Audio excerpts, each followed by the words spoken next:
Salam alaikum. Je vous salue encore une fois de plus. J'espère que vous avez passé une agréable journée et du courage et bon début de vie. Franchement, voilà, je voulais partager certaines idées que j'ai avec euh, mes compatriotes maliens, surtout l'État malien, à propos du Sahara occidental. Vous voyez, à propos du Sahara occidental. J'ai entendu, ça fait à peine 2 semaines que l'État malien a presque accepté la marocanisation du Sahara occidental. Voilà, la marocanisation du Sahara occidental. Par un émissaire envoyé par l'État malien, ou bien, si je ne me trompe pas, leur ministre des Affaires étrangères, M. Diop. Je pense que c'est une erreur monumentale. Et l'histoire nous jugera. Ils l'ont fait parce qu'ils ont subi une pression depuis pas mal de temps par les lobbies israéliens et l'État israélien, surtout l'État des États-Unis d'Amérique et les Marocains personnellement. Ils ont subi des pressions énormes depuis pas mal de temps et malheureusement ils ont cédé. Bientôt 3 semaines que l'État malien a accepté pour la marocanisation du Sahara occidental. Moi, à mon avis, non seulement c'est une erreur,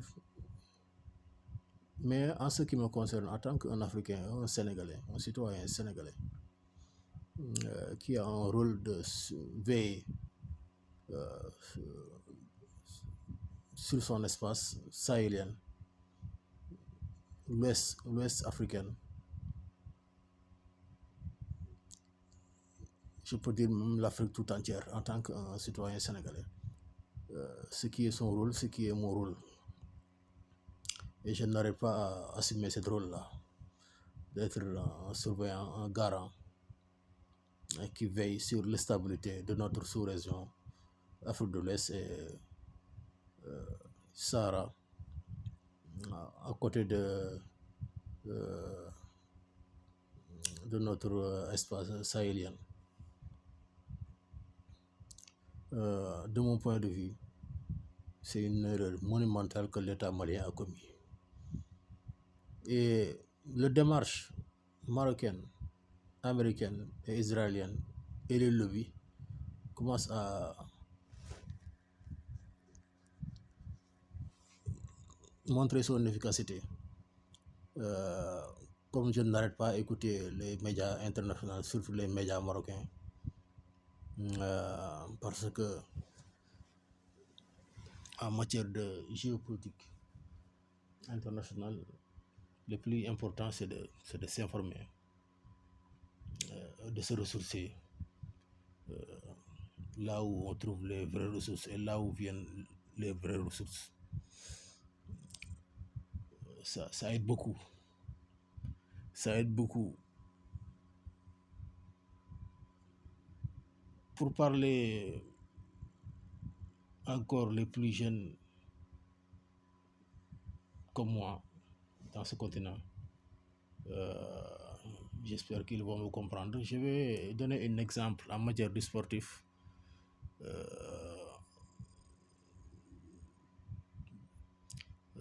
Sur une discipline que certains jeunes, j'espère que aiment cette discipline qui est le tennis.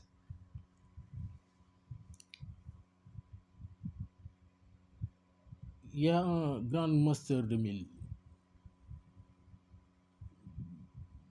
Les 2 dernières masters de 1000 que Alcaraz a gagné devant Yannick Sinner. Après Yannick Sinner, quand après le moment qu'il a perdu son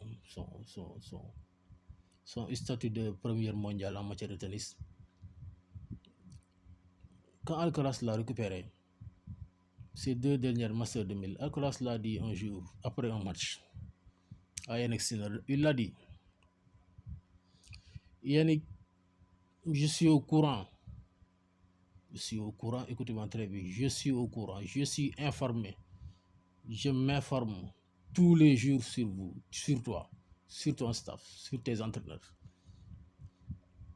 Je suis bien informé, je suis au courant les efforts que vous fournissez pour atteindre à un certain niveau.